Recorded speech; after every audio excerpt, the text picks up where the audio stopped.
Right. इसे और better करके लिखते हैं। तो एक्सेप्ट प्रॉमिस में तो क्या था, एक पर्सन का राइट था और दूसरे पर्सन की ड्यूटी। एक पर्सन का राइट बना था और दूसरे पर्सन की ड्यूटी बनी थी। पर अग्रीमेंट में क्या है, दोनों लोगों के राइट्स एंड ड्यूटीज बने, और ये राइट्स एंड ड्यूटीज किस नेचर के हैं, रेसिप्रोकल। ठीक है। और कॉन्ट्रैक्ट में क्या है, कॉन्ट्रैक्ट में बनते हैं लीगल राइट्स एंड ड्यूटीज। जो अब राइट्स एंड ड्यूटीज बने थे वो लीगल नेचर के बन गए। जैसे कि लेट्स से सपना ने मुझे बोला कि मैम मैं चंडीगढ़ में नहीं आई हूँ, आई वांट कि आप मेरे साथ मूवी देखने चलो। मैंने कहा ठीक है। उसने बोला मैम आप इलांटे आ जाना शाम को 7 बजे, मैं टिकट्स परचेज करूंगी एंड हम लोग मूवी देखेंगे। ठीक है। उसने मूवी की टिकट्स परचेज कर ली, वो इलांटे चली गई एंड मैं वहां पे पहुंची। मैंने उसे मैसेज किया सॉरी मैं नहीं आ सकती। उसे बहुत गुस्सा आया कि यार मेरा कितना टाइम का नुकसान हुआ, मैंने स्पेशली एफर्ट किया, मैंने टिकट्स परचेज की, मेरे टिकट्स भी वेस्ट की, मेरा टाइम भी वेस्ट हुआ। वो मेरे अगेंस्ट लीगल एक्शन लेना चाहती है। Can she take a legal action against me? ये कॉन्ट्रैक्ट बना है कि नहीं बना, क्यों नहीं बना ये कॉन्ट्रैक्ट? क्या सोशल एग्रीमेंट है? सोशल एग्रीमेंट तो बहुत बड़ा वर्ड है। अगर हम इस चार्ट के पर्सपेक्टिव से बोले तो हम बोलेंगे ये तो कॉन्ट्रैक्ट की स्टेज पे पहुंचा ही नहीं, ये तो प्रॉमिस की स्टेज पे खत्म हो गया, कोई कंसिडरेशन ही नहीं है। राइट। मैंने उसे प्रॉमिस किया कि मैं मूवी देखने आऊंगी, बट मैं तो उसके लिए कुछ भी नहीं कर रही हूँ रिटर्न में, वो मेरे लिए टिकट्स परचेज कर रही है। तो हम लोग कोई रिटर्न में किसी को कुछ दे ही नहीं रहा, तो यहाँ पे तो कोई वैलिड कॉन्ट्रैक्ट ही नहीं बना। हमें एंड में पता क्या करना है, पूरे कॉन्ट्रैक्ट एक्ट को ना आप 3 हिस्सों में डिवाइड कर सकते हो। पहले हमने कॉन्ट्रैक्ट एक्ट में ये सीखना है कि वैलिड कॉन्ट्रैक्ट बनता कैसे है। हमें इस टॉपिक में से ही 15 नंबर का पेपर आएगा, घुमा फिरा के कहानी सुनाई जाएगी और हमें ये बताना होगा कि वैलिड कॉन्ट्रैक्ट है कि नहीं। अगर वैलिड कॉन्ट्रैक्ट है तो लोगों की लीगल राइट्स एंड ड्यूटीज बन गए, उनको कोर्ट हेल्प करेगा। अगर वैलिड कॉन्ट्रैक्ट नहीं है तो लीगल राइट्स एंड ड्यूटीज नहीं बनी। और वो एक चार्ट में हम लोग इतने सारे रूल लिख देंगे। यहां से हम लोगों ने ये सीखना है कि वैलिड कॉन्ट्रैक्ट बना के, हर कॉन्ट्रैक्ट बनने के बाद दूसरा स्टेप होता है कि अब कॉन्ट्रैक्ट को खत्म करो, कि जो राइट्स एंड ड्यूटीज हैं उनको कंप्लीट कर दो। जैसे कि अगर मैंने आप लोगों से प्रॉमिस किया कि मैं सीए की कोचिंग दूंगी और आपने बोला आप मुझे 50,000 रुपीज फीस दोगे, तो मेरा राइट क्या बनता है कि मुझे 50,000 की फीस मिलनी चाहिए। आपका राइट बनता है कि सीए की कोचिंग मिलनी चाहिए। तो पहले हमारा फोकस किस चीज के ऊपर था कि वैलिड कॉन्ट्रैक्ट बना के नहीं। जैसे ही कॉन्ट्रैक्ट बन गया अब हमने कॉन्ट्रैक्ट को खत्म करना। तो मेरा पर्पज है मुझे अपने 50,000 रुपए मिल जाए, आपका पर्पज आपको कोचिंग मिल जाए, फिर दोनों लोगों के राइट्स खत्म, दोनों की ड्यूटीज खत्म। तो कौन सा मोमेंट आता है जब हमें पता चलता है कि कॉन्ट्रैक्ट में लोगों की ड्यूटी खत्म हो गई? या तो ड्यूटी खत्म हो जाएगी, नहीं तो पर्सन ने ब्रीच कर दी, हम उससे क्या मांगेंगे, डैमेजेस मांगेंगे, हम कोर्ट के पास जाएंगे और हेल्प मांगेंगे। तो पूरे कॉन्ट्रैक्ट को आप ऐसे 3 हिस्सों में डिवाइड कर सकते हो। पहले हिस्से में हमने सिर्फ ये सीखना है कि वैलिड कॉन्ट्रैक्ट बना के नहीं। दूसरे हिस्से में परफॉर्मेंस हो गई या परफॉर्मेंस होगी नहीं तो फिर क्या होगी, ब्रीच होगी। ब्रीच में हम लोग सीखेंगे डैमेजेस कैसे मिलती है। इस पूरे टॉपिक में से हमें 35 मार्क्स का पेपर आए। अब हम पहले स्टेप पे हैं कि कॉन्ट्रैक्ट वैलिड बनने के लिए, उसका ये पहला चार्ट है। वैलिड कॉन्ट्रैक्ट बनाने के लिए क्या स्टेप्स हैं? सबसे पहले एक पर्सन आया ऑफरर। ऑफरर ने किसी पर्सन को कोई ऑफर दिया। लेट से आप में से किसी का मन कर रहा है पिज्जा खाने का, आप जोमेटो की वेबसाइट पे गए, आपने डोमिनोज का एक पिज्जा सेलेक्ट कर दिया। तो आपने क्या किया, डोमिनोज को ऑफर दिया कि मैं आपका ये फार्म हाउस पिज्जा परचेज करना चाहती हूँ। उन्होंने ये ऑफर एक्सेप्ट कर लिया, साथ में मैसेज आता है ना, दे एक्सेप्टेड योर ऑर्डर। जैसे ही उन्होंने ऑर्डर एक्सेप्ट कर लिया वो क्या बन गया, प्रॉमिस बन गया। जब आपने ऑफर दिया था उसके साथ ही लिखा रहा था कितना प्राइस पे करने, तो साथ में उसके क्या अटैच्ड है, कंसिडरेशन अटैच्ड है। कंसिडरेशन किस किस फॉर्म में हो सकती है, कैश में भी हो सकती है, काइंड में भी हो सकती है। जैसे ही आपने कंसिडरेशन दी ये हमारे पास क्या बन गया, एक अग्रीमेंट। दोनों लोगों के राइट्स बन गए, दोनों लोगों की ड्यूटीज बन गई। अगर इस अग्रीमेंट को लॉ की प्रोटेक्शन मिल जाए, जो कि हमें कॉन्ट्रैक्ट एक्ट बताएगा कि कब प्रोटेक्शन मिलेगी, तो हमारे पास क्या बन जाएगा, कॉन्ट्रैक्ट, मतलब कि लीगल राइट्स एंड ड्यूटीज बन। जैसे एक और क्वेश्चन के थ्रू टेस्ट करते हो कि आपको समझ आया कि नहीं। हमारे पास एक स्टूडेंट डेमो क्लास लगाने आए एंड बहुत सारे स्टूडेंट्स क्लास लगाने आए। मान लो आपकी क्लास में आने के बाद मैं मैसेज करती हूँ I don't want to take class today, तो बहुत सारे बच्चे शायद काफी दूर से ट्रैवल करके आए हैं, उन्होंने अपना टाइम स्पेंड किया, एनर्जी स्पेंड की, पैसे स्पेंड किए, और मैंने अचानक से क्लास कैंसिल कर दी। तो क्या जो रजिस्टर्ड स्टूडेंट्स है वो मेरे अगेंस्ट लीगल एक्शन ले सकते हैं? यस, यस ले सकते हैं, क्योंकि उनके साथ तो कॉन्ट्रैक्ट हो रखा है। क्या जो स्टूडेंट मेरे पास डेमो क्लास लेने आया है वो मेरे अगेंस्ट लीगल एक्शन ले सकता है? क्योंकि उसके साथ कोई कॉन्ट्रैक्ट बना ही नहीं है, क्योंकि उसके साथ अभी वो किस स्टेज पे है सर? प्रॉमिस की स्टेज पे है। अगर साथ में कंसिडरेशन जुड़ी होती फिर वो क्या बनाता? वैलिड कॉन्ट्रैक्ट बनाता। फिर जो राइट्स एंड ड्यूटीज है वो किस नेचर के होते? लीगल नेचर के होते। सबको समझ आई बात? पहली चीज ये है, मुझे ये पता करना है कि कॉन्ट्रैक्ट बना है कि नहीं। अब उसमें एक इंपॉर्टेंट पॉइंट आ गया, एनफोर्सेबिलिटी बाय लॉ। अब ये एनफोर्सेबिलिटी बाय लॉ कैसे पता चलती है? ये है हमारा सेकेंड चार्ट।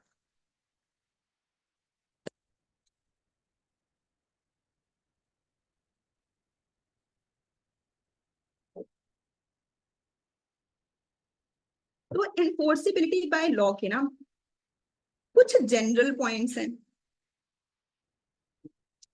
एंड कुछ पॉइंट्स सेक्शन नंबर 10 ने बताए।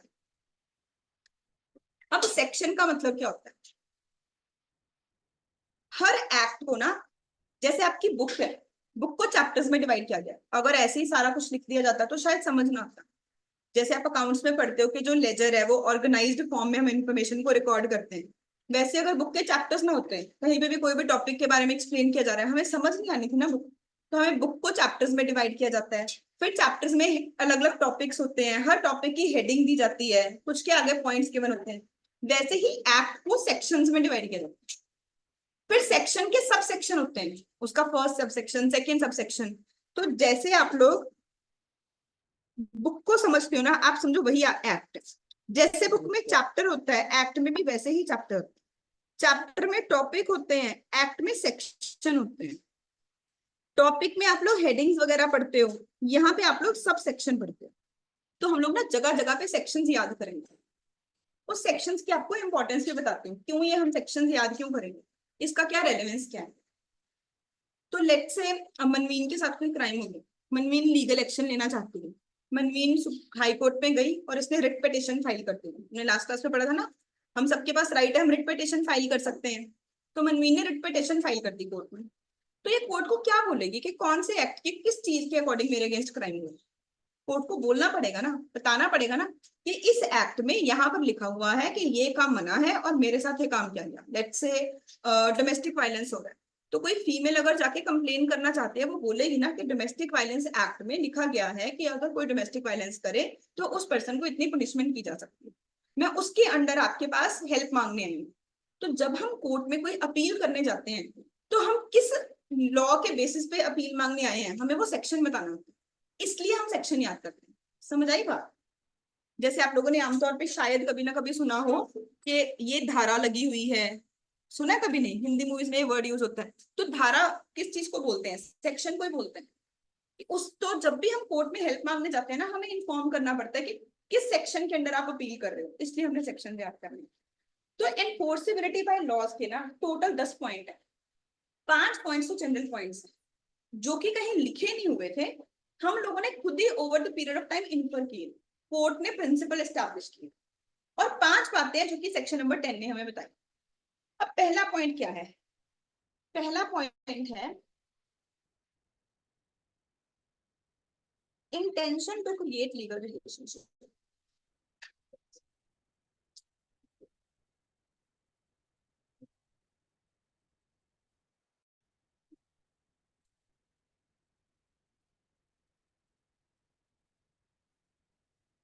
कहते हैं सबसे पहले तो पार्टीज की नियत होनी चाहिए लीगल रिलेशनशिप क्रिएट करने की, तभी कोई चीज वैलिड कॉन्ट्रैक्ट बन सकती है।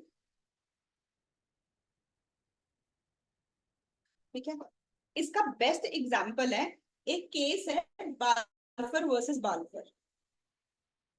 मैं आपको केस की स्टोरी बताऊंगी, पर वो स्टोरी आप लोगों ने लिखनी नहीं है, वो सिर्फ चीज को समझने के लिए जरूरी है।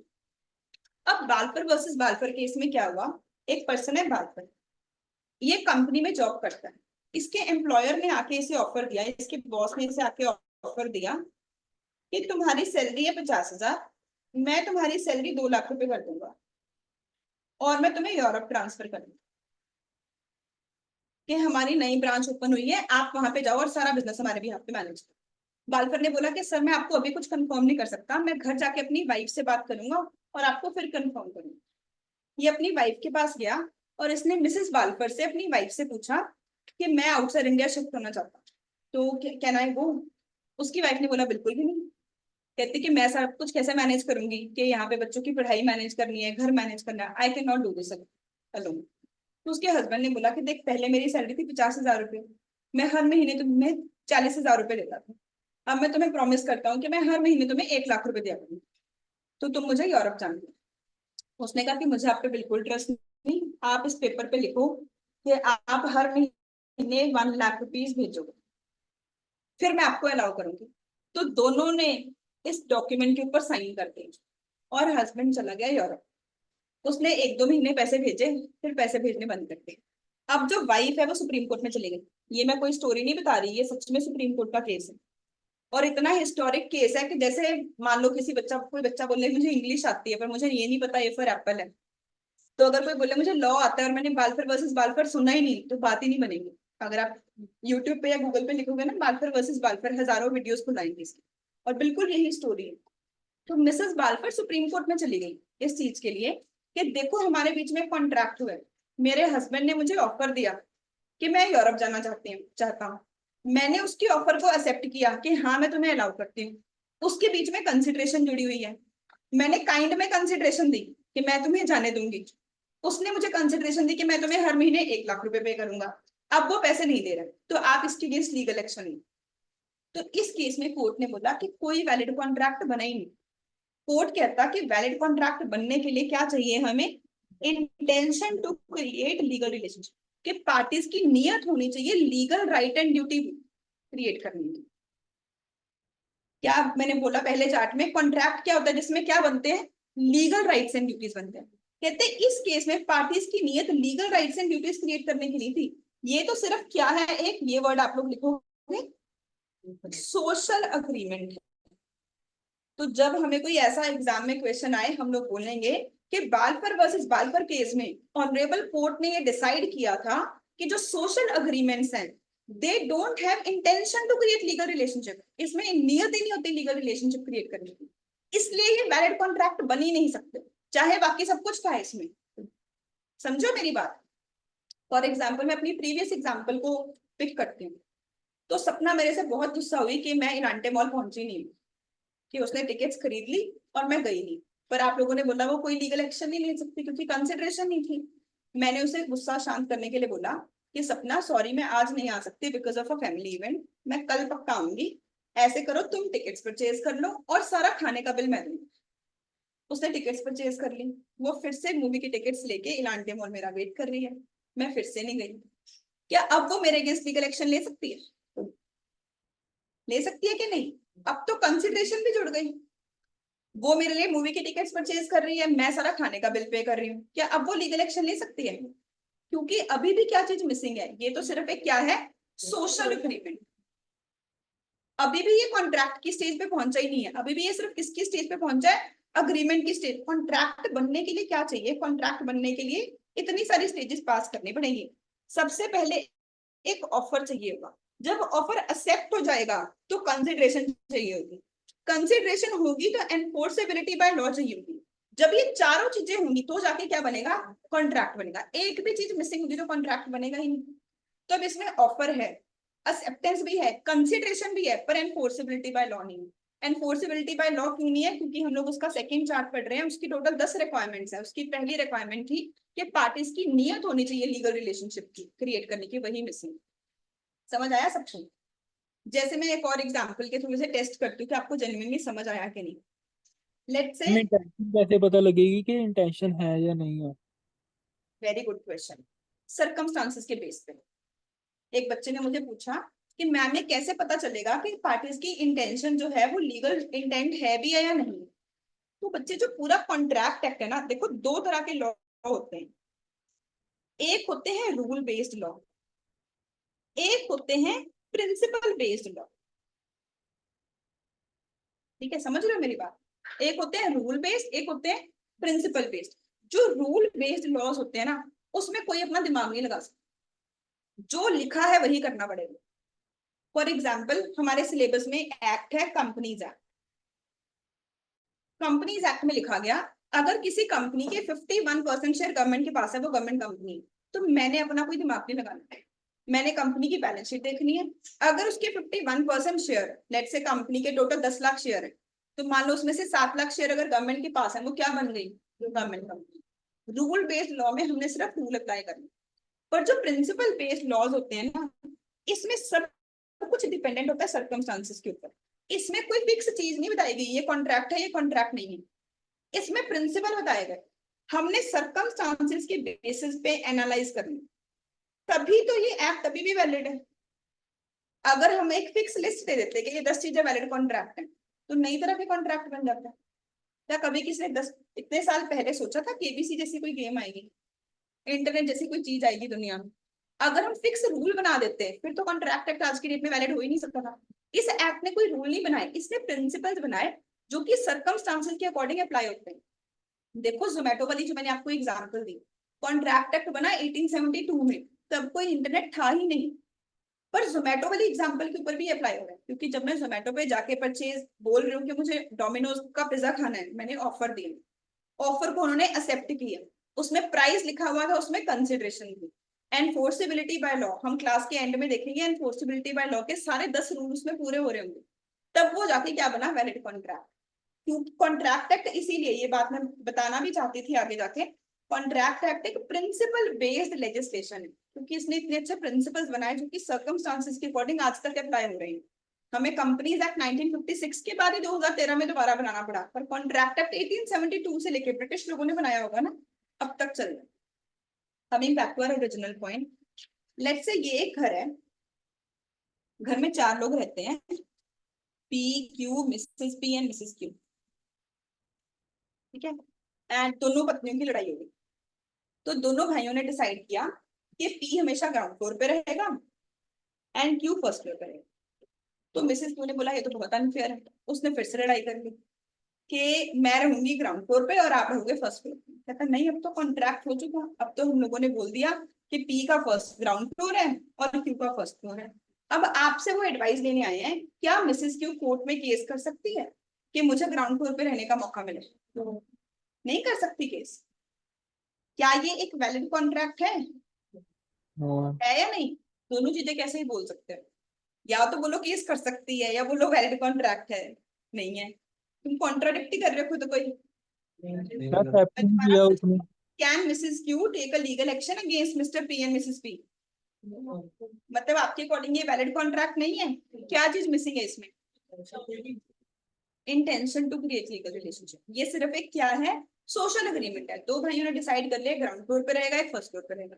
बट मान लो कि एक घर है, मिस्टर पी के फादर की डेथ हो गई, फादर की डेथ के बाद गांव में काफी सारे लोग इकट्ठे हुए और उन्होंने डिसाइड किया कि हम सारी प्रॉपर्टी दोनों भाइयों में बांट देंगे।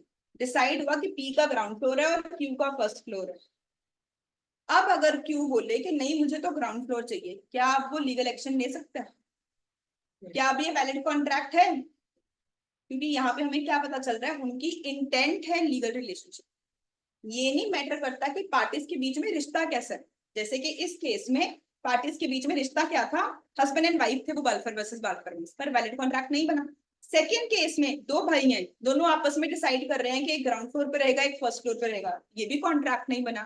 थर्ड केस में भी दोनों भाई हैं, बट सरकमस्टांसेस से पता चल रहा है कि प्रॉपर्टी की डिवीजन हो रही है फादर की डेथ के बाद, एक ग्राउंड फ्लोर ले रहा है एक फर्स्ट फ्लोर ले रहा है, पता चल रहा है ना कि उनकी नियत है लीगल रिलेशनशिप क्रिएट करने की। इस केस में क्या है, एक वैलिड कॉन्ट्रैक्ट बन गया। समझ रहे हो सब मेरी बात? पक्का क्लियर है ना? तो ये है हमारा पहला प्रिंसिपल। आपके नोट्स में क्या चीज आनी चाहिए, आप लोग लिखोगे intention to create legal relationship. Reference के लिए जब भी हमें एग्जाम में कोई क्वेश्चन आता है इसके अराउंड, हमने रेफरेंस देना है बालफर वर्सेस बालफर का, और ब्रैकेट में एक वर्ड यूज करना है हमने, सोशल एग्रीमेंट। मैं आंसर राइटिंग में आपको बताऊंगी कि ये वर्ड हमने कैसे यूज कैसे करने हैं आंसर।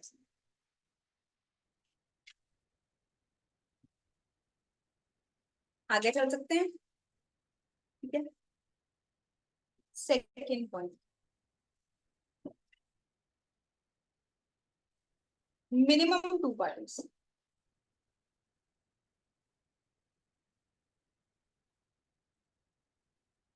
सब लोगों ने पूरे इंटरेस्ट के साथ सारी चीजें सुननी है। आई प्रॉमिस, अगर आप अच्छे से सुनोगे ना, आज वाले लेक्चर में से कम 5 मार्क्स का पेपर कवर होगा। मैं आपको प्रीवियस के क्वेश्चंस भी करके दिखाऊंगी इस टॉपिक से रिलेटेड। अगला पॉइंट मैंने बताया कि वैलिड कॉन्ट्रैक्ट बनाने के लिए हमें क्या चाहिए, कम से कम 2 पार्टी चाहिए। मतलब कि अगर हरमन प्रॉमिस करे खुद से कि कल से मैं रोज सुबह 6 बजे उठ के पढ़ूंगी, बट वो ना उठे और फिर वो खुद को ही पुनिश करना चाहे, क्या ये लीगली एक वैलिड कॉन्ट्रैक्ट है? क्या वो बोल सकती है कोर्ट को, बोलो मुझे खाना मत दे, कि मैंने खुद से प्रॉमिस किया था कि मैं रोज सुबह 6 बजे उठ के पढ़ूंगी पर मैं नहीं पढ़ रही, तो मेरे अगेंस्ट लीगल एक्शन लिया जाए। हमें कॉन्ट्रैक्ट बनाने के लिए क्या चाहिए, मिनिमम 2 पार्टी चाहिए। अब आपको लगा मैम ये कोई बात बनी कि ये भी कोई रूल बनाने की जरूरत है, ये तो हमें पता ही है। देखो फिर एक बार क्या हुआ। एक पर्सन की साड़ीज की शॉप, मैं आपको लिखवाऊंगी केस का नाम, और ये भी रियल स्टोरी है। एक पर्सन की साड़ीज की शॉप है, उसकी वाइफ का बर्थडे आया, उसने अपनी शॉप से कुछ साड़ीज ली और अपनी वाइफ को गिफ्ट कर दी, और सामने से आ गया जीएसटी इंस्पेक्टर। जीएसटी इंस्पेक्टर कहता कि जैसे ही शॉप से सामान निकला, मेरे अकॉर्डिंग तो सेल हुई है, कि इसके ऊपर तुम जीएसटी पे करो। वो कहता सेल नहीं हुई, मैं इसके ऊपर जीएसटी पे नहीं करूंगा। तो ये लोग है कोर्ट में। तो आप लोग बताओ, आपके अकॉर्डिंग कोर्ट ने क्या डिसाइड किया होगा, क्या इसके ऊपर जीएसटी लगना चाहिए कि नहीं लगना चाहिए? ये सेल है या फिर नहीं है? क्यों सेल क्यों नहीं गिफ्ट हो गया ना। है? क्योंकि कोई खुद को ही कैसे सेल कर सकता है? कॉन्ट्रैक्ट करने के लिए तो क्या चाहिए, 2 लोग चाहिए ना। एक बायर चाहिए, एक सेलर चाहिए। तभी तो आप लोग अकाउंट्स में से क्या लिखते हो, ड्रॉइंग्स लिखते हो। नहीं तो देखो, जब हम शॉप से सामान लेते हैं, हम लिखते हैं ड्रॉइंग्स टू कैश या ड्रॉइंग्स टू परचेजेस लिखते हैं। ड्रॉइंग्स टू सेल क्यों नहीं लिखते? क्योंकि अगर वो सेल होती तो साथ के साथ जीएसटी लग जाएगा। सेल करने के लिए तो 2 लोग चाहिए, बट यहाँ पे 2 लोग ही नहीं है, कोई पर्सन खुद से ही थोड़ी गुड्स खरीदेगा। और ये बात सच में हुई हुई है। ये बात हुई गई थी in the famous case law Raman Lal and company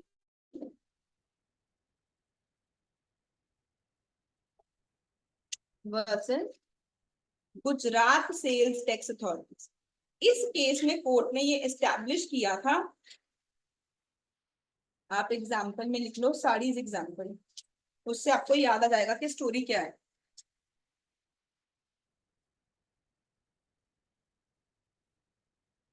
इस केस में ये फाइनल हुआ था कि कम से कम 2 पार्टी चाहिए एक वैलिड कॉन्ट्रैक्ट करने के लिए।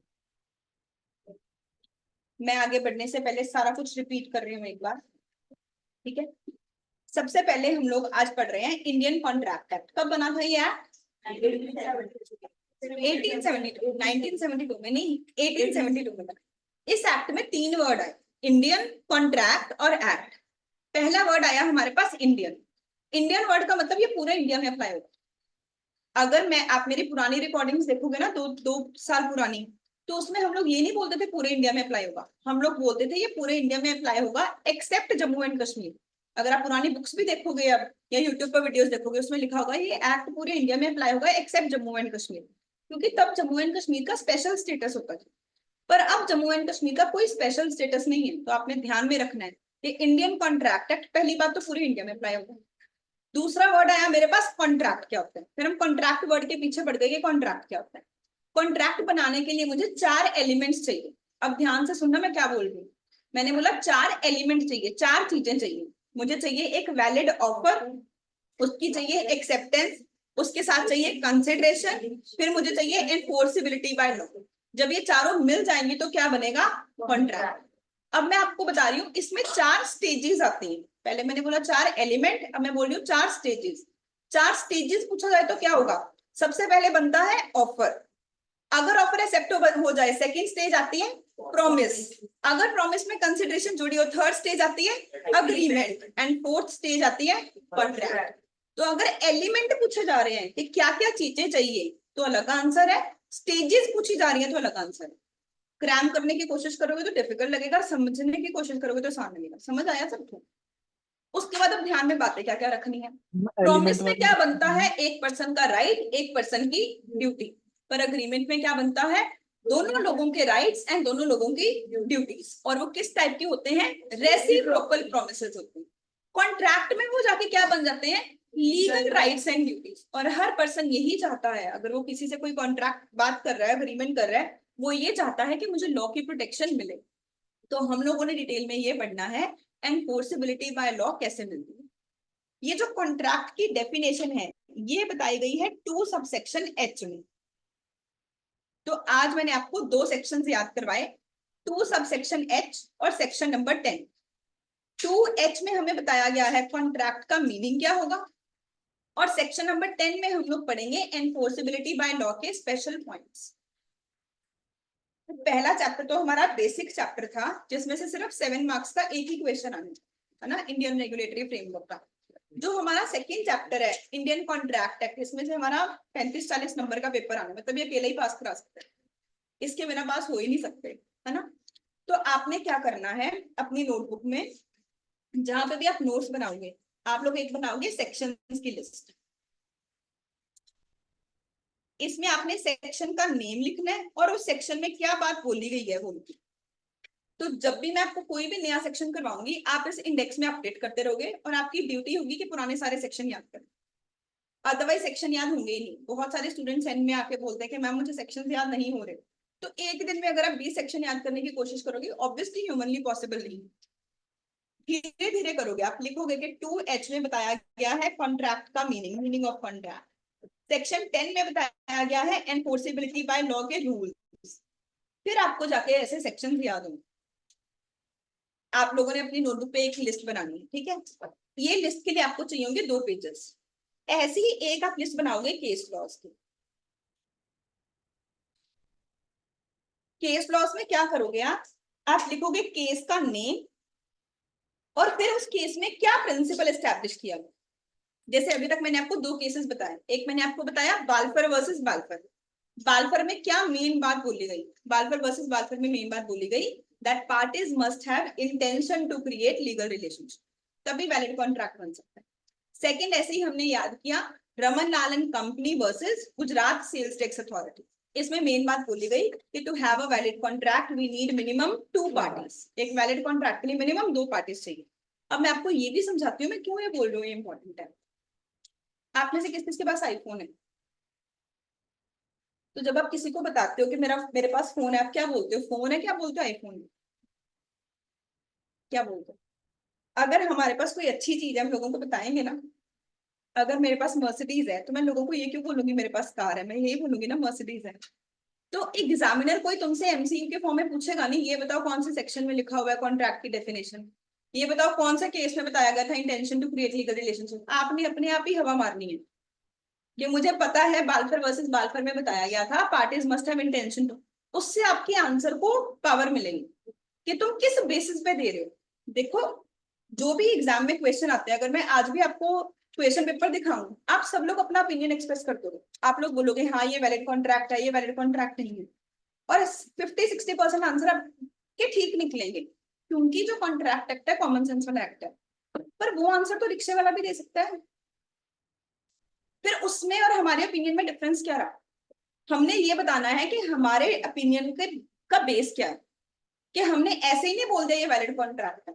इस एक्ट में इस सेक्शन में ये बात लिखी गई थी, इस केस में सुप्रीम कोर्ट ने ये बात बोली, तो हमें अपने आप ये बातें एग्जामिनर को बतानी है।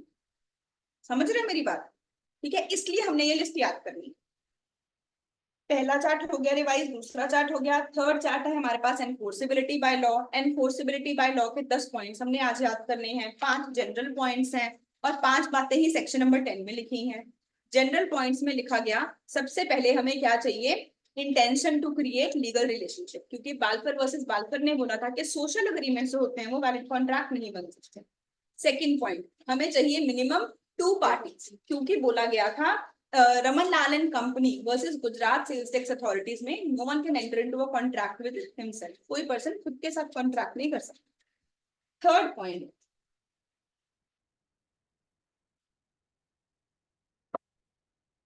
Consensus ad item.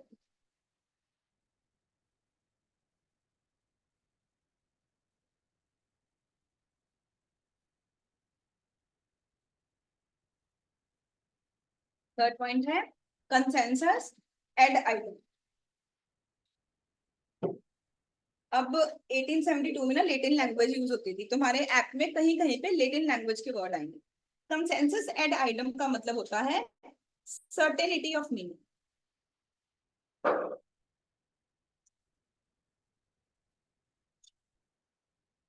इसका मतलब होता है same thing in the same sense in the minds of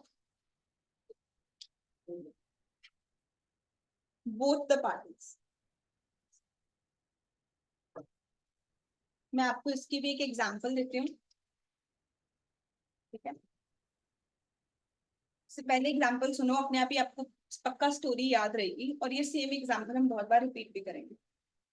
late से मैंने क्लास में आके एक ऑफर दिया, मैंने बोला मैंने ना अपनी पुरानी कार सेल करनी है, एंड अगर मुझे उसके 2 लाख रुपए भी मिल जाए ना, I will be very happy. तो क्लास में मैंने बोला कि अपने स्टूडेंट्स को इन्फॉर्म करूं, शायद इनमें से ही किसी ने परचेज करनी हो, तो मैंने क्लास में आके अनाउंसमेंट की और एक ऑफर दिया that I want to sell my car and I want to sell it for 2 lakh rupees. Let's say हमारी क्लास में कोई स्टूडेंट बैठा है, इसका नाम है लखविंदर। लखविंदर को लगा यार मैम के पास तो मर्सिडीज है, 2 लाख रुपए की मिल रही है। वो अपने घर गया, उसने अपने फादर को बोला कि मुझे 2 लाख रुपए दो, मुझे अभी मर्सिडीज परचेज करनी है, मुझे कल ही जाके मैम को पैसे देने हैं और कार परचेज करनी है। ये नेक्स्ट डे आया एंड इसने मुझे 2 लाख रुपीज दे दिए। मैंने बोला आप मेरे घर आके कार पिक कर लेना। घर पे आया, मैंने इसे कार की कीज दे दी और मैंने इसे अपनी टाटा नैनो की कीज दे दी। तो ये कह रहा है मैम ये क्या बात बनी, आपने तो बोला था कि आप मर्सिडीज दोगे 2 लाख रुपीज में। मैंने कहा नहीं, मैंने बोला था मैं कार दूंगी, मैं तो टाटा नैनो की बात कर रही थी। कहता मुझे तो लगा आप मर्सिडीज की बात कर रहे हो। क्या ये दो लोगों के बीच में एक वैलिड कॉन्ट्रैक्ट बना है? कहते हैं कॉन्ट्रैक्ट बनाने के लिए क्या चाहिए, सर्टेनिटी ऑफ मीनिंग। दोनों पार्टीज के माइंड में ना सारे पॉइंट्स बिल्कुल टर्म्स एंड कंडीशंस क्लियर होने चाहिए। There must be same thing in same sense in mind of both the parties. अगर मेरे माइंड में टाटा है और उसके माइंड में मर्सिडीज, तो वैलिड कॉन्ट्रैक्ट बन ही नहीं सकता। समझे सब लोग? वैलिड कॉन्ट्रैक्ट बनाने के लिए सर्टेनिटी ऑफ मीनिंग चाहिए, same thing in the same sense in the mind of both the parties. For example, exam में एक बार क्वेश्चन आया कि एक पर्सन ने एक शॉप पे कॉल करके बोला कि 10 लीटर ऑयल भेज दो। क्या ये एक वैलिड कॉन्ट्रैक्ट है? इसमें क्या मिसिंग है? इसमें सर्टेनिटी ऑफ मीनिंग ही नहीं है। कौन सा ऑयल भेजो, कहाँ पे भेजो, उसका क्या प्राइस है, कहीं से ये चीजें पता चल रही हैं? तो ये एक वैलिड कॉन्ट्रैक्ट है ही नहीं। अगर मैं उन्हें बोलूं कि भैया मैं आपसे हमेशा सामान खरीदती हूँ, हाउस नंबर 507 में 10 लीटर मस्टर्ड ऑयल भेज दो, क्या ये एक वैलिड कॉन्ट्रैक्ट है? यस। अब पता चल रहा है कि मैं एमआरपी पे गुड्स खरीदना चाहती हूँ, मैं मस्टर्ड ऑयल खरीदना चाहती हूँ, इतनी क्वांटिटी खरीदना चाहती हूँ, इस एड्रेस पे डिलीवर करनी। तो वैलिड कॉन्ट्रैक्ट बनाने के लिए हमें क्या चाहिए, consensus ad item. Consensus ad item का मतलब certainty of meaning. Certainty of meaning का मतलब same thing in the same manner in the mind of both the parties. Make sense to all of you? पक्का सब समझ आ रहा है? Third point है ये। फोर्थ पॉइंट है हमारे पास compliance with the other laws।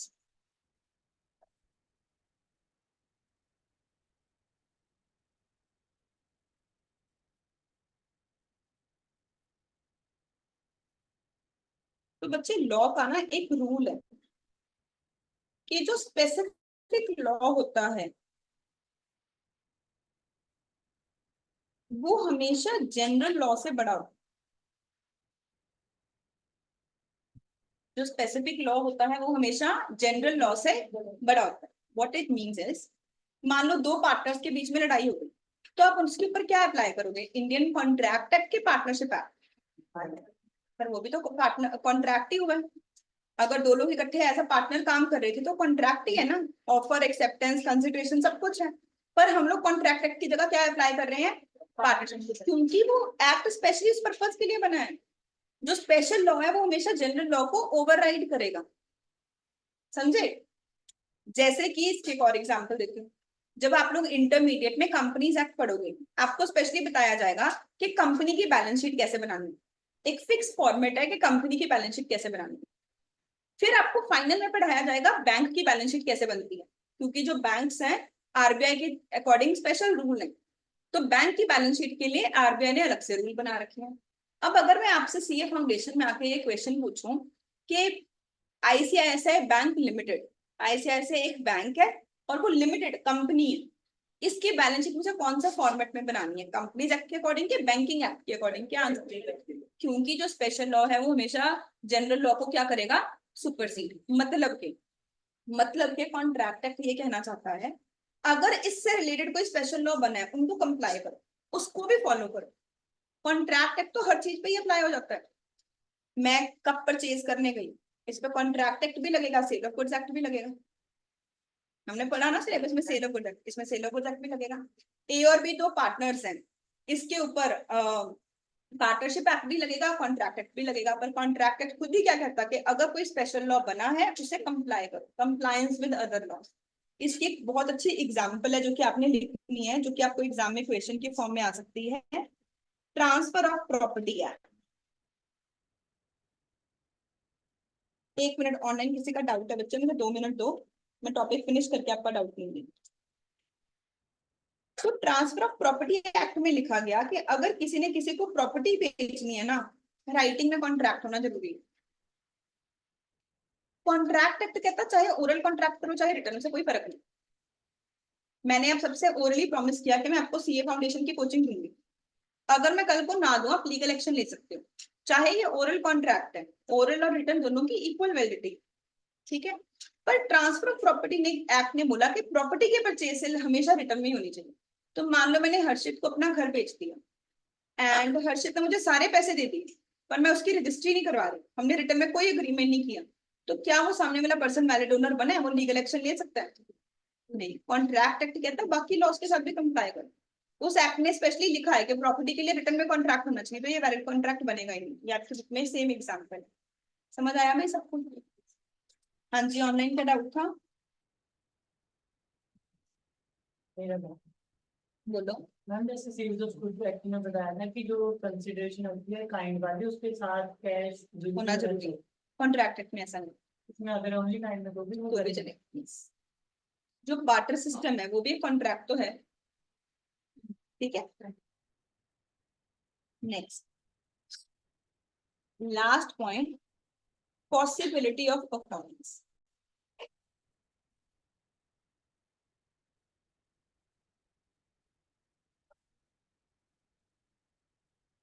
सिर्फ वही चीज कॉन्ट्रैक्ट बन सकती है जो कि पॉसिबल टू परफॉर्म है। अगर कोई ऐसा काम है जो कि हो ही नहीं सकता तो वो वैलिड कॉन्ट्रैक्ट भी नहीं बन सकता, ठीक है। बहुत इंपॉर्टेंट पॉइंट है, ध्यान से सुनेंगे। पॉसिबिलिटी लीगली भी होनी चाहिए, फिजिकली भी होनी चाहिए।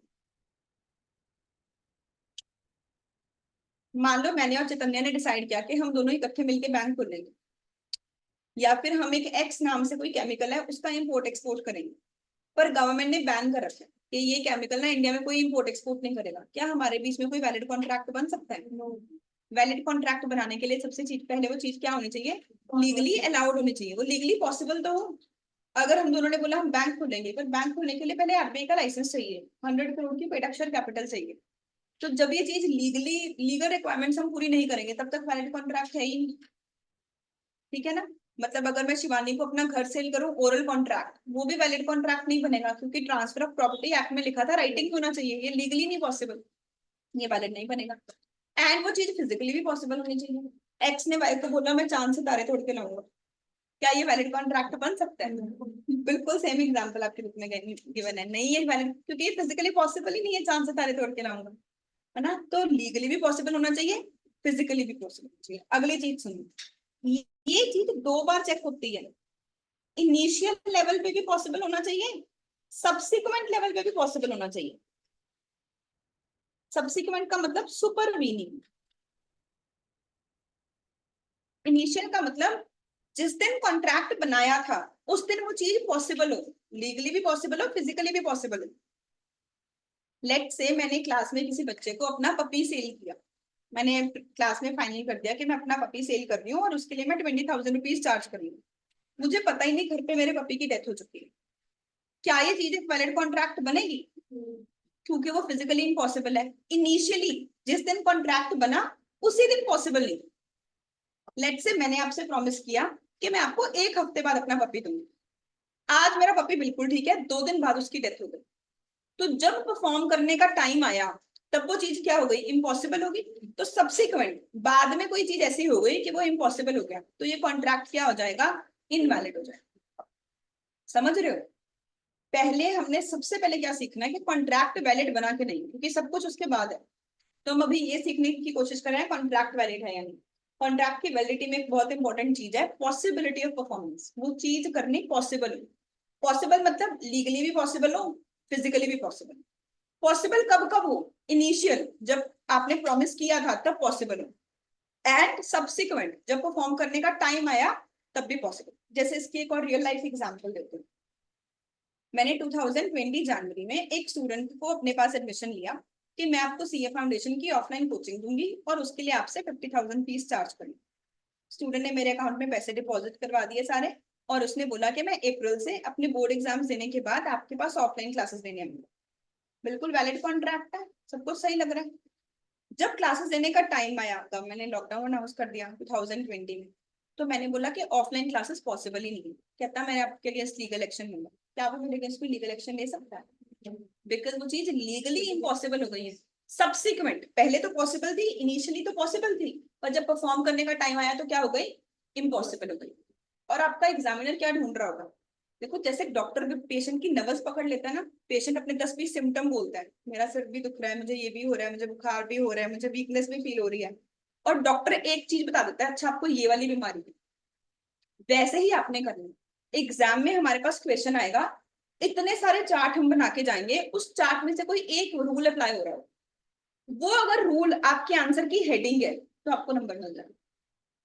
आपको वो हेडिंग क्रैक करनी है, मतलब मेरा काम है आपको वो हेडिंग क्रैक करना सिखाना, कि केस स्टडी पढ़ के आपको पता चल जाए कि इसमें मैम कौन सा रूल लग रहा है, कि इसमें मैंने कंसेंसस आइटम लगाना है, या फिर इसमें मैंने इम्पॉसिबिलिटी ऑफ परफॉर्मेंस का सब्सिक्वेंट इम्पॉसिबिलिटी लगाना है, क्या रीजन। समझ रहे हो? चलो मेरे साथ रिपीट करो, फिर हम लोग आते हैं सेक्शन नंबर 10 पे। सबसे पहले हम लोग आज क्या 1872 में बना, ठीक है जी। और ये एक्ट सबसे पहले कहाँ कहाँ पे अप्लाई होता है, ऑल ओवर इंडिया। हम लोग वर्ड यूज करेंगे होल ऑफ इंडिया, पूरे इंडिया में अप्लाई होता है, ठीक है। सेकेंड वर्ड एक इसमें आया एक्ट क्या होता है, तो अब एक्ट क्या होता है हम फर्स्ट चैप्टर में सीख चुके हैं। सबसे पहले क्या बनता है, ड्राफ्ट। सबसे पहले बनता है ड्राफ्ट। ड्राफ्ट बनने के बाद बिल। बिल की स्टेज कब आती है, जब लोकसभा और राज्यसभा के साइन हो जाए, फिर बनता है बिल। और जब बिल के ऊपर प्रेसिडेंट ऑफ इंडिया साइन कर दे तो क्या बन जाता है, एक्ट। तो एक्ट वर्ड का मीनिंग भी आपको पता चल गया। लास्ट क्लास में ना हमने ये भी पढ़ा था लॉ का मतलब क्या होता है। तो लॉ में मैंने आपको बताया था कि लॉ 3 चीजों का कॉम्बिनेशन है। लॉ में पहली चीज क्या आती है, act framed by parliament of India, rules framed bye executive, and principles established bye judiciary. देखो हम बिल्कुल वही चीज नहीं कर रहे। जब हम कॉन्ट्रैक्ट एक्ट पढ़ रहे हैं, हम एक्ट के सेक्शंस भी याद कर रहे हैं, और उसके साथ साथ जो जुडिशरी ने प्रिंसिपल एस्टैब्लिश किए, जुडिशरी ने बालफर वर्सेस बालफर में जो बोला, जुडिशरी ने रमन लालन कंपनी में जो बोला, हम वो भी साथ में पढ़ रहे हैं। तो हम हर एक्ट में साथ साथ ऐसे केस लॉज भी पढ़ेंगे, स्पेशली कॉन्ट्रैक्ट एक्ट में बहुत सारे केस लॉज आएंगे, ठीक है। तुम्हारा पहला चार्ट है इस चैप्टर का, कॉन्ट्रैक्ट क्या होता है। तो हम लोग रिवर्स डेफिनेशन से समझ रहे हैं कॉन्ट्रैक्ट क्या होता है। सबसे पहले बनता है हमारे पास ऑफर। ऑफर को एक्सेप्ट भी किया जा सकता है, रिजेक्ट भी। अगर ऑफर एक्सेप्ट हो जाए तो मतलब प्रॉमिस बन गया। एक पार्टी का बनेगा राइट और दूसरे पार्टी के बनेंगे ड्यूटी। प्रॉमिस में मुझे क्या चाहिए, कंसिडरेशन। कंसिडरेशन को सिंपल भाषा में बोलेंगे इन रिटर्न, और बेटर बोलती हूँ आपकी बुक्स में जो लिखा हुआ होगा समथिंग इन रिटर्न, ठीक है। कंसिडरेशन को हम लेमैन की लैंग्वेज में, आम भाषा में क्या बोलते हैं, समथिंग इन रिटर्न। जो आपका राइट बन रहा है उसके बदले में आप जो चीज दे रहे हो उसे हम क्या बोलते हैं, कंसिडरेशन। तो मतलब अगर मैं एयरटेल कंपनी से इंटरनेट की सर्विसेज ले रही हूँ, तो उसके लिए अगर मैं उनको 1000 रुपीज पर मंथ पे कर रही हूँ, तो मेरे लिए कंसिडरेशन क्या है, 1000। पर एयरटेल कंपनी के लिए कंसिडरेशन क्या है, इंटरनेट की सर्विसेज। क्योंकि जो मेरा राइट होगा उसकी ड्यूटी होगी, जो उसका राइट होगा वो मेरी ड्यूटी होगी, वाइस वर्सा। जब प्रॉमिस के बीच में कंसिडरेशन जुड़ जाए तो बन जाता है अग्रीमेंट। अग्रीमेंट अगर एनफोर्सेबल बाय लॉ बन जाए तो बन जाता है कॉन्ट्रैक्ट। कॉन्ट्रैक्ट की डेफिनेशन कौन से सेक्शन में दी गई, फिर हमने पढ़ा एनफोर्सेबिलिटी बाय लॉ चाहिए। एनफोर्सेबिलिटी बाय लॉ के लिए 2 चीजें हमने पढ़ा, पहली चीज है जनरल पॉइंट्स और दूसरी बातें बताई गई सेक्शन नंबर 10। अब हम याद करते हैं जनरल पॉइंट्स क्या है। जनरल पॉइंट्स में सबसे पहला पॉइंट है हमारे पास parties must have intention to create legal relationship. कोई भी वैलिड कॉन्ट्रैक्ट सिर्फ तभी बन सकता है अगर पार्टीज की इंटेंशन है लीगल रिलेशनशिप क्रिएट करने की, पहला पॉइंट। दूसरा पॉइंट, कॉन्ट्रैक्ट बनाने के लिए मुझे कम से कम 2 पार्टीज चाहिए, as upheld in the case law Raman Lal and company versus Gujarat sales tax authorities. Third, consensus ad idem. Consensus ad idem मतलब certainty of meaning, same thing in the same sense in the minds of both the parties. Fourth point, हमें बाकी laws को भी comply करना है। And last point, possibility of performance. Possibility legally भी होनी चाहिए, फिजिकली भी होनी चाहिए, इनिशियल लेवल पे भी होनी चाहिए, सब्सिक्वेंट लेवल पे भी होनी चाहिए। क्लियर जी? Next topic, last topic for today. उसके बाद हम बुक से सब कुछ पढ़ेंगे ताकि आपको अच्छे से याद भी हो जाए। सेक्शन नंबर 10 के 5 पॉइंट्स क्या हैं,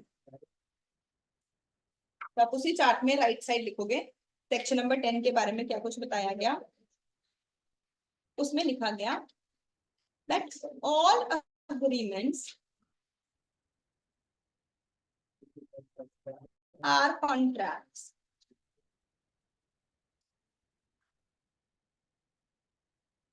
if they are entered into by, कहते सारे अग्रीमेंट ही कॉन्ट्रैक्ट हैं if they are entered into by. देखो कितने अच्छे तरीके से उन्होंने बताया, कहते मैं सारे अग्रीमेंट्स में कॉन्ट्रैक्ट बना दूंगा।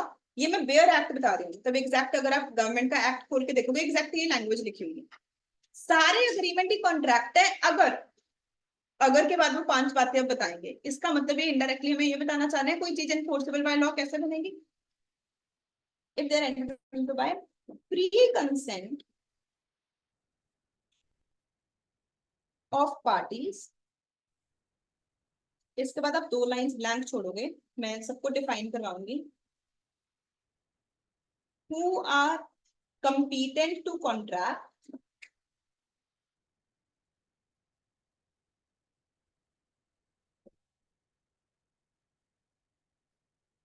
for legal consideration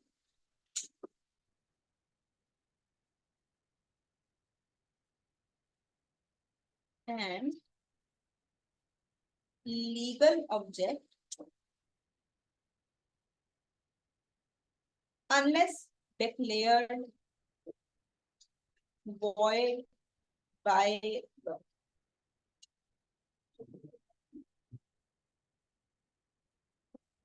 अभी हम 1 मिनट में इस डेफिनेशन को याद करेंगे। सेक्शन नंबर 10 में लिखा गया कि ऑल अग्रीमेंट्स आर कॉन्ट्रैक्ट। अच्छा मुझे ये बताओ ज्यादा वाइडर टर्म क्या है, किसका स्कोप ज्यादा है, अग्रीमेंट का स्कोप ज्यादा है कि कॉन्ट्रैक्ट का? कॉन्ट्रैक्ट का स्कोप ज्यादा है, अग्रीमेंट का स्कोप ज्यादा। देखो दुनिया में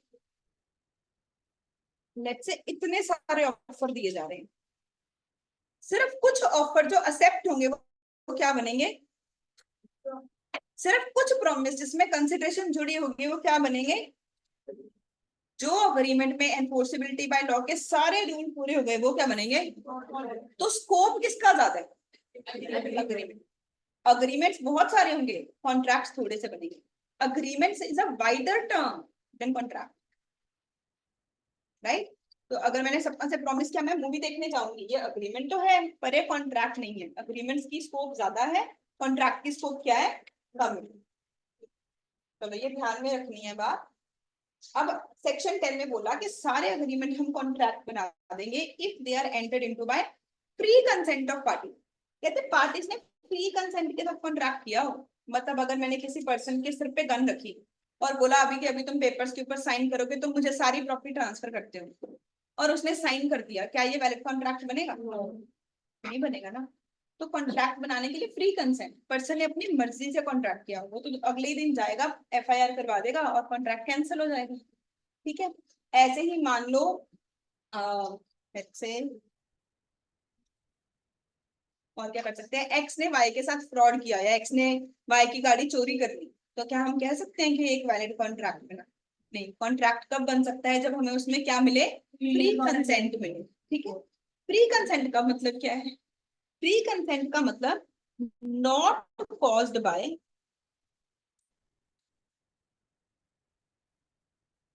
कोerशन।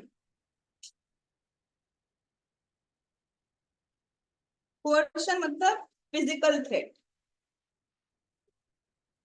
Undue influence. अनड्यू इन्फ्लुएंस मतलब mental threat, fraud, misrepresentation and mistake. Total 5 बातें हैं इसमें।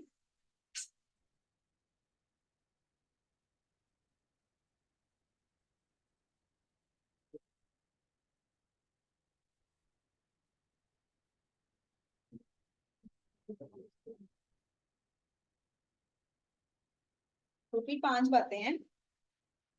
कहते फ्री कंसेंट मतलब ये 5 चीजें नहीं होनी चाहिए। पहली चीज क्या?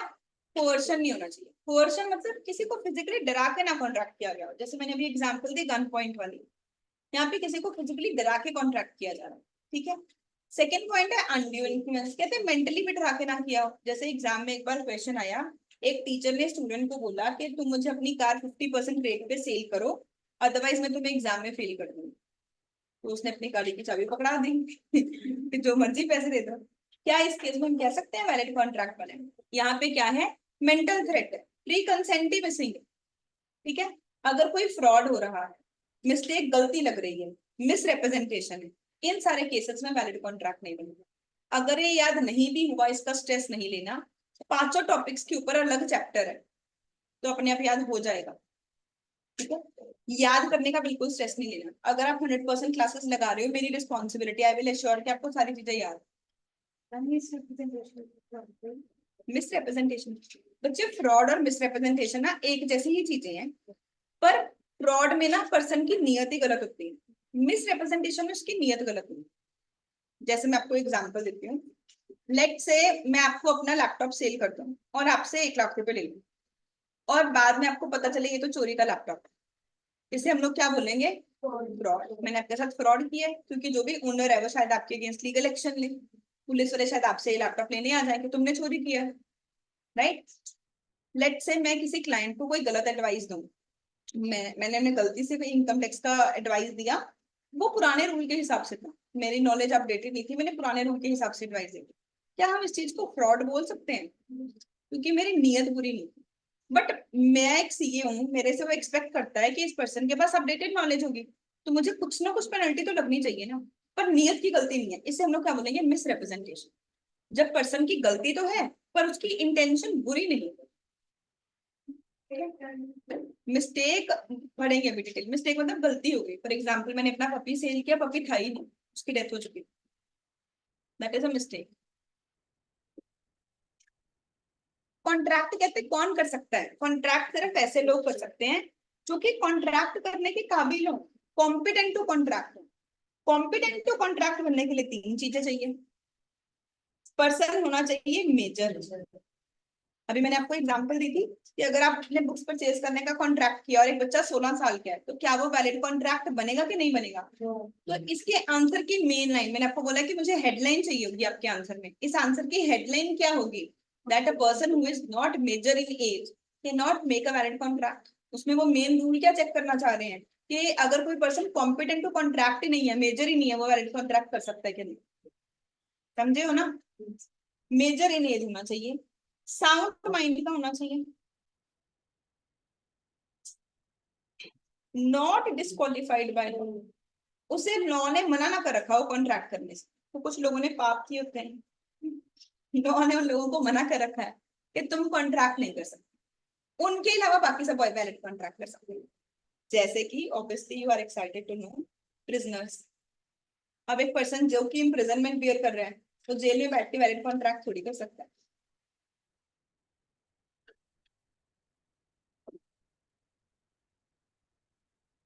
कंसिडरेशन क्या होनी चाहिए? लीगल होनी चाहिए। मतलब अगर एक्स वाई को बोले कि मैं अपना घर सेल करूंगा, उसके बदले में कैश में पैसे दे देना ताकि मुझे टैक्स ना देना पड़े, क्या ये लीगल कंसिडरेशन है? अगर एक पर्सन किसी को अपना घर सेल कर रहा है और बोल रहा है कि बैंक में पैसे मत ट्रांसफर करना, मुझे इनकम टैक्स देना पड़ेगा, कैश में दे देना, क्या ये कंसिडरेशन लीगल है? क्या ये वैलिड कॉन्ट्रैक्ट बनेगा? नहीं बनेगा ना वैलिड कॉन्ट्रैक्ट।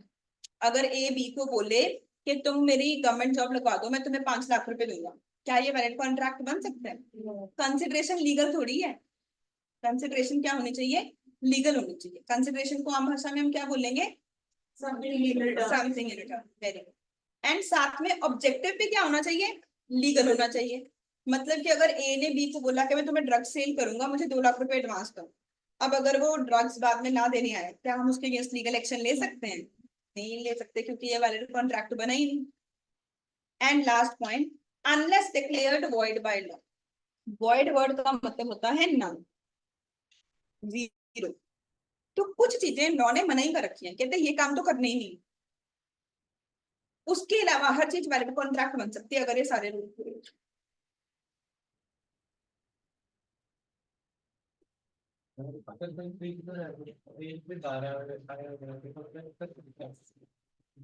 तेल खत्म हो गया फिर नहीं, फिर कैंसिल हो जाएगा। नहीं वो वैलिड रहेगा। हमने देखना होता है वैलिडिटी कि जब कॉन्ट्रैक्ट बना तब क्या था, तो उसके बाद का। ओके, चलो अब मेरे साथ एक बार सब कुछ रिवाइज करो, और बिल्कुल ऐसे चार्ट की फॉर्म्स में ही हम सारा सिलेबस करेंगे। अप्रोक्सीमेटली 35 to 40 चार्ट बनाएंगे, तो हर चार्ट में से आप ऐसे बोल सकते हो कि 1 नंबर का पेपर आ रहा है कॉन्ट्रैक्ट। सबसे पहला चार्ट है कॉन्ट्रैक्ट की डेफिनेशन। 2H में बताएगी कॉन्ट्रैक्ट की डेफिनेशन। यहाँ पे लीगल राइट्स एंड ड्यूटीज लिखे हुए हैं। कॉन्ट्रैक्ट में होता है अग्रीमेंट, जो कि है एनफोर्सेबल बाय लॉ। अग्रीमेंट में बनते हैं रेसिप्रोकल प्रोमिसेस, दोनों लोगों के राइट्स और दोनों लोगों की ड्यूटीज। अग्रीमेंट में होता है प्रॉमिस प्लस कंसिडरेशन। कंसिडरेशन मतलब जो चीज समथिंग इन रिटर्न, जो समथिंग इन रिटर्न है, it can be in cash और इन काइंड। प्रॉमिस का मतलब एक पर्सन का राइट और एक पर्सन की ड्यूटी। प्रॉमिस बनाने के लिए मुझे चाहिए एक ऑफर और उसकी एक्सेप्टेंस।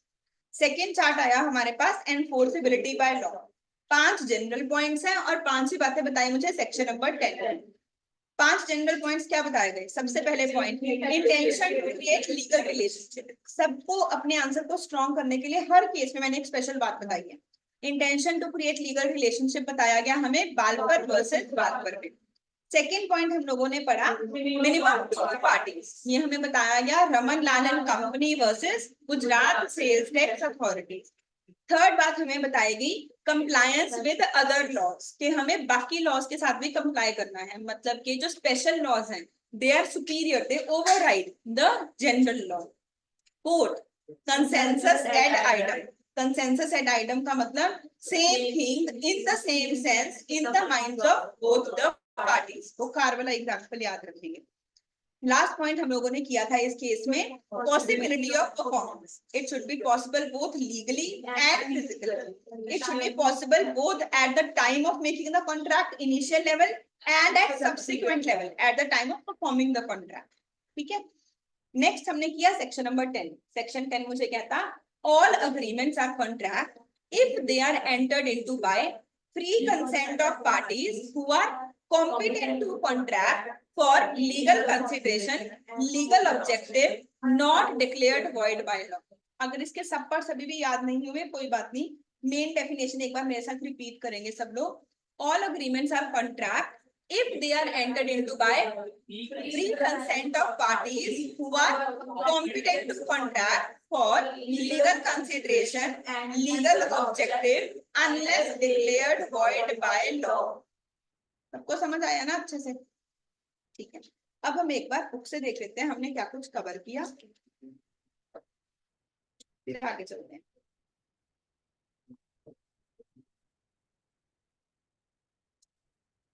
जो सेकंड लास्ट में गर्ल्स बैठी है, आपका नाम क्या है? प्रियांजलि। और आपका? आप दोनों को पढ़ाई में ध्यान नहीं है, ऐसा क्यों?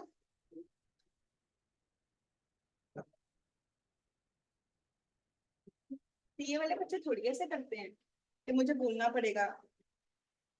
ये बिल्कुल मत एक्सपेक्ट करो कि मैं 10वीं क्लास के बच्चों को पढ़ा रही हूँ कान पकड़ के बोलूंगी। तुम अगर सुन रहे हो तुम्हें मेरा पूरा एफर्ट मिलेगा, बट अगर तुम खुद ही सुनने की मेहनत नहीं कर रहे हो तो तुम्हें मेरी तरफ से भी रिस्पॉन्स नहीं मिलेगा। और सिर्फ 15-20% बच्चे ही पास होंगे। अपने आप ध्यान रखना है अपने।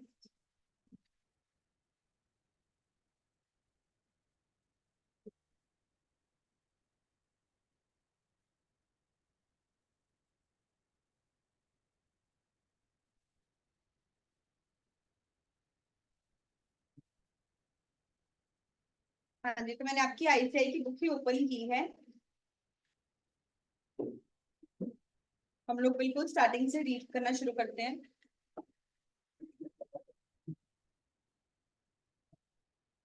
Contract law before Indian contract.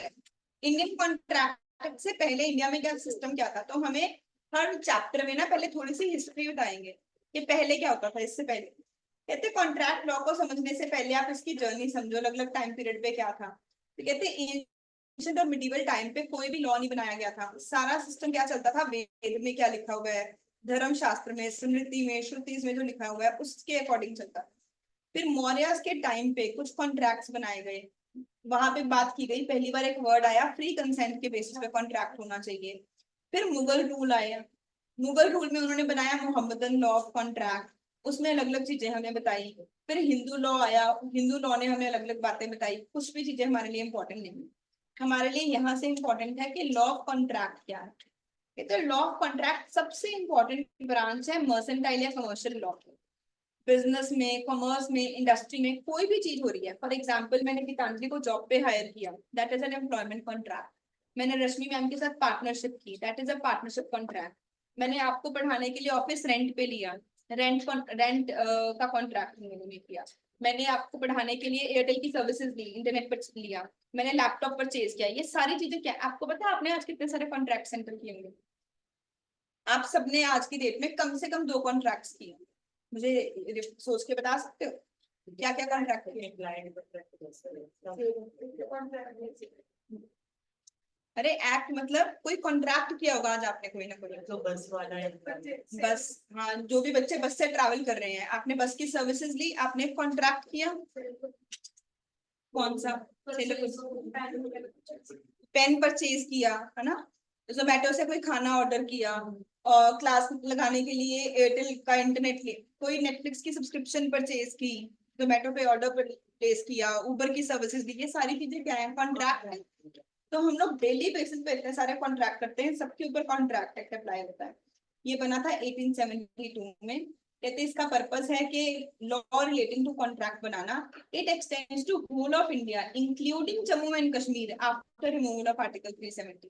पहले जम्मू एंड कश्मीर का अलग से होता था कॉन्ट्रैक्ट एक्ट, उन्होंने स्पेशली बताया कि ये पूरे इंडिया में अप्लाई होगा इंक्लूडिंग जम्मू एंड कश्मीर। ठीक है, उसके बाद हमारे लिए इम्पोर्टेंट है, हाँ जी, ये वाली लाइन यहाँ पे हाईलाइट करो।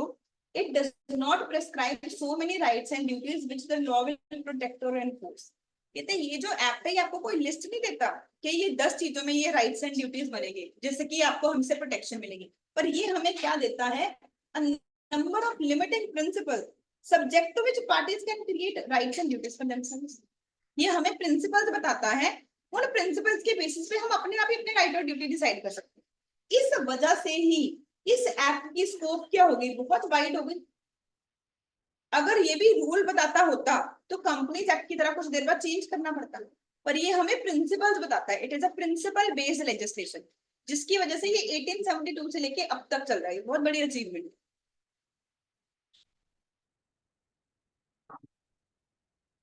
एक और चीज दिखाते हैं आपको, अभी पूरा चैप्टर ही रीड करेंगे हम, मतलब जो टॉपिक्स में हमने कवर कर दिए, बट उससे पहले एक और चीज दिखाते हैं। ये मैं आपकी आईसीआई की बुक ओपन कर रही हूँ, तो देखो कॉन्ट्रैक्ट एक्ट का इंडेक्स। टोटल आपके सिलेबस में 9 यूनिट्स हैं। सबसे पहले 3 यूनिट क्या है, nature of contract, consideration and essential elements of contract. Essential elements में हम लोग पढ़ेंगे free consent, competency to contract, legal consideration, legal objective and unless declared void by law. तो अपने दिमाग में ना, पता है हर चीज का मैक्रो एनालिसिस होना जरूरी है। आपको पता है ऐसा का लोगो क्या है, ईगल। क्यों है भाई ईगल आईसीआई का लोगो? काफी दूर से देख सकती हैं। सबसे ऊंची उड़ने वाला बर्ड है, उसे मैक्रो एनालिसिस करना आता है। आप लोगों ने माइक्रो इकोनॉमिक्स भी पढ़ी है, मैक्रो इकोनॉमिक्स भी पढ़ी है। माइक्रो इकोनॉमिक्स में हम छोटे छोटे यूनिट को एनालाइज करते हैं, वो कोई भी कर सकता है। मैक्रो इकोनॉमिक्स में इतने सारी चीजों को, पूरे नेशन के बारे में सोचते हैं, पूरे नेशन की जीडीपी कितनी है, पॉपुलेशन के बारे में, बड़ी बड़ी चीजों को हम लोग देखते हैं।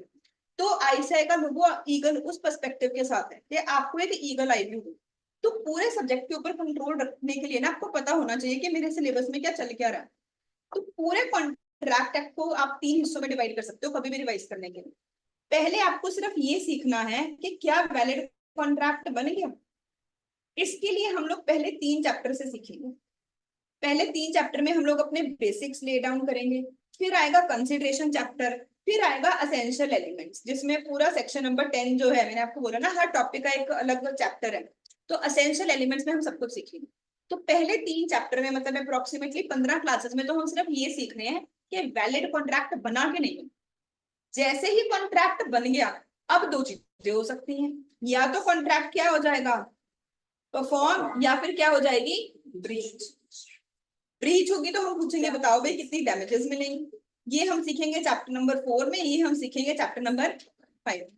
और कुछ स्पेशल कॉन्ट्रैक्ट्स होते हैं जिनके ऊपर ये आम रूल नहीं लगते, जिनके लिए कुछ स्पेशल रूल लगते हैं, वो हम लोग सीखेंगे चैप्टर नंबर 6 to 9। तो ऐसे आपका पूरा सिलेबस डिवाइड किया गया। ठीक है, अभी हम इस फर्स्ट हिस्से में हैं, हम ये सीख रहे हैं कि वैलिड कॉन्ट्रैक्ट बना कैसे। तो पेज नंबर 2.4, यहाँ से रियल कंटेंट शुरू हुआ, जहां से कि आप एग्जाम में क्वेश्चन एक्सपेक्ट कर सकते हो। तो आज हमने 2 सेक्शन याद किए। यहाँ पे हमारे पास पहले सेक्शन का रेलेवेंस आया, कहते हैं कॉन्ट्रैक्ट का जो वर्ड है वो कहाँ डिफाइन किया गया, सेक्शन 2 सबसेक्शन एच। कहते हैं कॉन्ट्रैक्ट का मतलब क्या है, an agreement which is enforceable by law. कहते हैं इसका मतलब इसमें 2 चीजें आती हैं, एक आता है अग्रीमेंट, एक आता है एनफोर्सेबिलिटी बाय लॉ। अग्रीमेंट का मतलब क्या होता है, कहते हैं सारे प्रोमिसेस जो कि एक दूसरे की कंसिडरेशन बने। प्रॉमिस जो कि एक दूसरे की कंसिडरेशन है, मतलब कि रेसिप्रोकल प्रोमिसेस हैं, उसे हम लोग क्या बोलेंगे, अग्रीमेंट। प्रॉमिस एक दूसरे की कंसिडरेशन, इसका मतलब समझो, मैं आपको सीए की कोचिंग दूंगी, आप उसके लिए मुझे फीस पे करोगे। तो मैंने प्रॉमिस किया कि सीए की कोचिंग दूंगी, और आपकी कंसिडरेशन क्या है, फीस पे करना। आपका प्रॉमिस है कि फीस दोगे, उसकी कंसिडरेशन क्या है, सर्विसेज मिलेंगी। दोनों प्रोमिसेस एक दूसरे की क्या है, कंसिडरेशन है। इसे हम लोग क्या बोलते हैं, अग्रीमेंट। फिर उन्होंने डिफाइन किया कि प्रॉमिस क्या होता है, कहते हैं जब कोई पर्सन किसी को ऑफर दे और वो एक्सेप्ट हो जाए तो उसे हम क्या बोलते हैं, प्रॉमिस बोलते हैं। तो ऐसे सारे वर्ड्स डिफाइन किए गए। एनफोर्सेबिलिटी बाय लॉ क्या होती है, फिर हमें बताया गया अग्रीमेंट और कॉन्ट्रैक्ट में डिफरेंस क्या है। देखो last point specially, all agreements are not contract but all contract are agreement। ये ट्रू फॉल्स में क्वेश्चन आप सब समझ पा रहे हो ना, क्या सारे अग्रीमेंट कॉन्ट्रैक्ट बनते हैं, जो एनफोर्सेबिलिटी बाय लॉ के 10 रूल पूरे करेंगे वो जाके कॉन्ट्रैक्ट बनेंगे। पर क्या सारे कॉन्ट्रैक्ट अग्रीमेंट होते हैं, यस, क्योंकि जो कॉन्ट्रैक्ट है वो नैरोअर टर्म है। फिर उसके एसेंशियल्स, ये जो हमने आज डिस्कस किए, हम लोगों ने यहाँ तक सब कुछ कवर कर दिया। ये आपका होमवर्क है, आप सब यहाँ पे रीड करके आओ। टाइप्स ऑफ कॉन्ट्रैक्ट से पहले पहले 1.1 एंड 1.2। अब आज से आपकी डेली लॉ और अकाउंट दोनों क्लासेस होंगी, एंड कल तक आपने यहाँ तक रीड करके आना है, फिर हम आगे चलेंगे। ठीक है, will take 5 minutes break and then start accounts. Thank you so much, take care.